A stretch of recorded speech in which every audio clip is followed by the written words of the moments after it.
दोस्तों, आज हम बात करेंगे कि साइकोलॉजी में प्रैक्टिकल फ़ाइल कैसे बनाते हैं। यानी कि हम जब साइकोलॉजी में प्रैक्टिकल फ़ाइल बनाते हैं, उसमें प्रैक्टिकल्स लिखते हैं, तो हम किन स्टेप्स को फॉलो करते हैं, किन चरणों को फॉलो करते हैं। तो आइए बात करते हैं।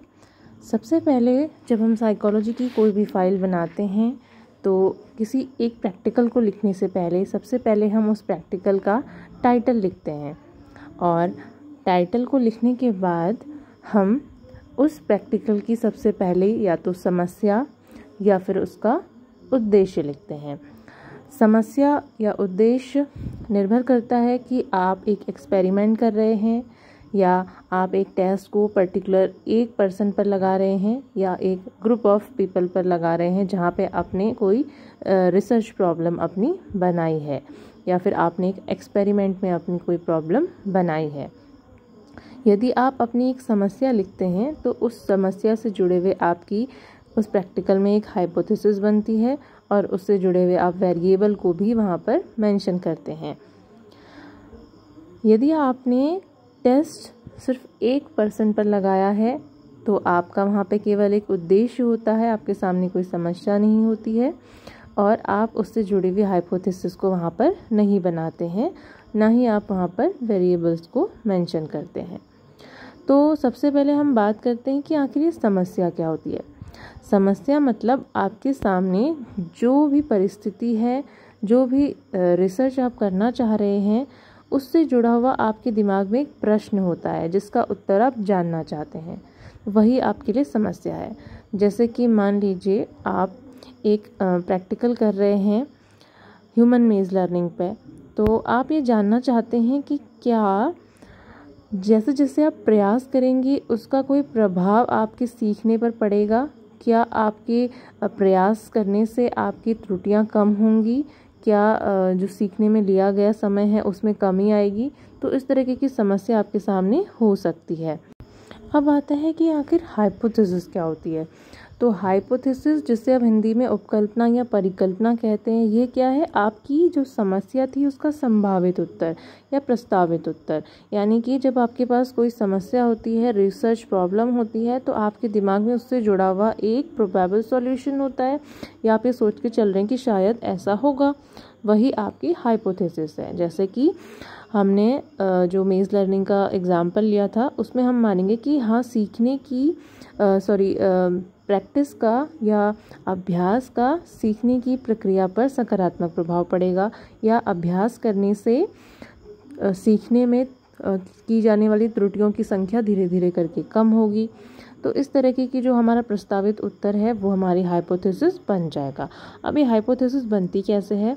ये हाइपोथेसिस बनाने के लिए हम हमारे पास जो भी उपलब्ध पहले से थ्योरीज होती हैं, जो भी हमारे पास नॉलेज पहले से अवेलेबल होती है, लिटरेचर अवेलेबल होता है, उसके आधार पर हम इस हाइपोथेसिस को बना लेते हैं। अब बात आती है चर की, कि आखिर ये वेरिएबल्स या चर क्या है। चर मतलब होता है कोई भी ऐसी चीज़ें, कोई भी ऐसा इवेंट, ऐसी घटना, कोई भी ऐसी परिस्थिति जो वेरी करती रहे, जो चलित हो, वेरी कर सके जो। तो जो चर हैं उनमें हम 2-3 प्रकार के चर प्रैक्टिकल्स में लेते हैं। इंडिपेंडेंट वेरिएबल यानी स्वतंत्र चर, डिपेंडेंट वेरिएबल यानी आश्रित चर। स्वतंत्र चर क्या होता है? ऐसे वेरिएबल्स, ऐसे चर जो कि हम यानी कि जो एक्सपेरिमेंटर है उनको जिसको वो मैनिपुलेट करता है, या जिसमें वो परिवर्तन करता है, जिसको परिस्थिति में रखता है और उसके प्रभाव को वो दूसरे आश्रित चरों पर देखता है। तो आश्रित चर क्या हुए? डिपेंडेंट वेरिएबल वो वेरिएबल हुए जिसका प्रभाव देखा जाता है। ठीक है, इंडिपेंडेंट वेरिएबल का प्रभाव हम देखते हैं, किस पर देखते हैं? आश्रित चर पर देखते हैं।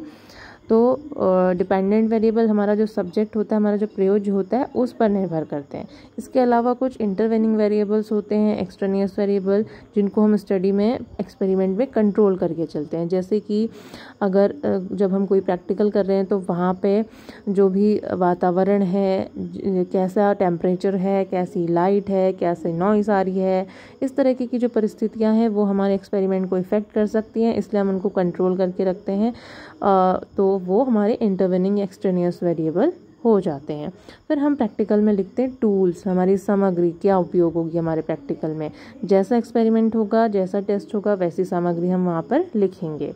उसके बाद हम प्रयोज्य का परिचय देते हैं कि हमारा प्रयोज्य जो है वो फला उम्र का है, उसका लिंग ये है, उसका जो पढ़ाई का एजुकेशन क्वालिफिकेशन ये है, ऑक्यूपेशन क्या है, उसका परिवार का परिचय आप हल्का फुल्का दे सकते हैं। तो ये बेसिक जानकारी हम देते हैं। फिर हम सावधानियाँ लिखते हैं अपने प्रयोग में। सावधानियाँ अक्सर जब हम मनोविज्ञान के प्रैक्टिकल में, साइकोलॉजी के प्रैक्टिकल में लिखते हैं तो हम उसमें ये लिखते हैं कि हमने जो भी हमारा प्रयोग है उसके सभी महत्वपूर्ण निर्देश अपने प्रयोज्य को दिए, ठीक है। हमने वातावरण को शांत रखा और उसके बैठने की सही व्यवस्था की, उससे हमने अच्छे संबंध बनाए, यानी सौहार्दपूर्ण संबंध बनाए, रेपो बिल्डिंग की, ठीक है। उसको सारे जितने भी इंस्ट्रक्शन थे, निर्देश थे, वो सही से समझाए। इस तरह की जो हम कंट्रोल हैं लिखते हैं। इंस्ट्रक्शन में हमारा जो भी प्रैक्टिकल होता है, जो भी प्रयोग होता है, उससे संबंधित सारे निर्देश हम वहाँ पर पॉइंट वाइज लिखते हैं। उसके अलावा जब आता है प्रयोग प्रक्रिया यानी कि प्रोसीजर, तो हम यहाँ पे ब्रीफ में पूरे जो हमारी प्रक्रिया हमने करी है किसी प्रैक्टिकल को करने में, उसको अपने शब्दों में, सामान्य शब्दों में समझाने का प्रयास करते हैं। उसके बाद जो भी हमने प्रैक्टिकल से डेटा कलेक्ट किया होता है उसको हम एक टेबल के फॉर्म में या जो जिस भी फॉर्म में उसको देने का प्रयास हम कर सकते हैं, हम उसको देते हैं। टेबुलर फॉर्म में उस डेटा को हम लिखते हैं और उसका फिर हम डेटा एनालिसिस लिखते हैं, यानी कि विश्लेषण करते हैं। तो हम उस डेटा को एनालाइज करते हैं किस बेसिस पे, कुछ स्टैटिस्टिकल टेक्निक के बेसिस पे, यानी कि हम मीन निकाल रहे हैं, मीडियन मोड जो भी हम निकाल रहे हैं, उसके अलावा हम टी निकालना चाह रहे हैं, कोरिलेशन निकालना चाह रहे हैं। जिस भी तरीके की आपने प्रॉब्लम रखी थी या आपकी जो हाइपोथेसिस थी उसके आधार पर आप डेटा एनालिसिस करते हैं। फिर आप अपने रिजल्ट या परिणामों को सीमित शब्दों में, उसकी समराइज फॉर्म में उनके परिणाम को लिखते हैं। फिर लास्ट में परिणाम लिखने के बाद आप डिस्कशन एंड कंक्लूजन लिखते हैं, यानी कि आप व्याख्या एवं निष्कर्ष लिखते हैं, यानी कि आपने जो समस्या ली थी उसकी जो उपकल्पना बनाई थी, फिर उसका जो आपने एनालिसिस किया अभी डेटा के बेस पर प्रैक्टिकल में, उससे जो परिणाम निकला उसको आप व्याख्या करते हैं कि हमारी ये समस्या थी, हमने इसका ये हाइपोथेसिस या उपकल्पना बनाई थी और हमने अपने परिणामों के आधार पर देखा कि हमारा जो परिणाम है ये आया। तो इस आधार पर हम अपनी परिकल्पना को स्वीकृत करते हैं या अस्वीकृत करते हैं, ये हम यहाँ पर मेंशन करते हैं। तो यहाँ पे आप अपनी हाइपोथेसिस का एक्सेप्टेंस या रिजेक्शन जो भी देना, आपकी जो भी कंडीशन आती है रिजल्ट के बेस पे, वो देते हैं। फिर व्याख्या करने के साथ आपके जो भी परिणाम रहे हैं उनको सपोर्ट करने के लिए आप पुराना जो भी लिटरेचर अवेलेबल होता है या फिर जो पुरानी स्टडीज़ हुई होती हैं उनके बेसिस पे उनका रेफरेंस देते हुए अपने रिज़ल्ट को सपोर्ट करते हैं। और अंत में आप संदर्भ या रेफरेंस लिखते हैं, यानी कि आपने अपने प्रैक्टिकल के दौरान जो भी परिचय लिखा था वो कहाँ से लिया।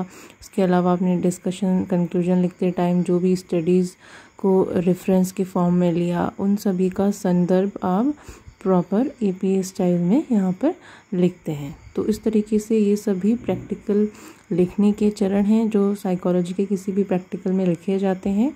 इन्हीं चरणों को फॉलो करते हुए, इनका प्रयोग करते हुए आपको सभी प्रैक्टिकल्स को करना होता है। कुछ एक दो चीज़ें इसमें और ऐड हो जाती हैं, जैसे कि आप बिहेवियरल एनालिसिस जो करते हैं साथ में प्रयोज्य का सब्जेक्ट का, उसको भी आप यहाँ पे कई बार नोट करके लिख लेते हैं।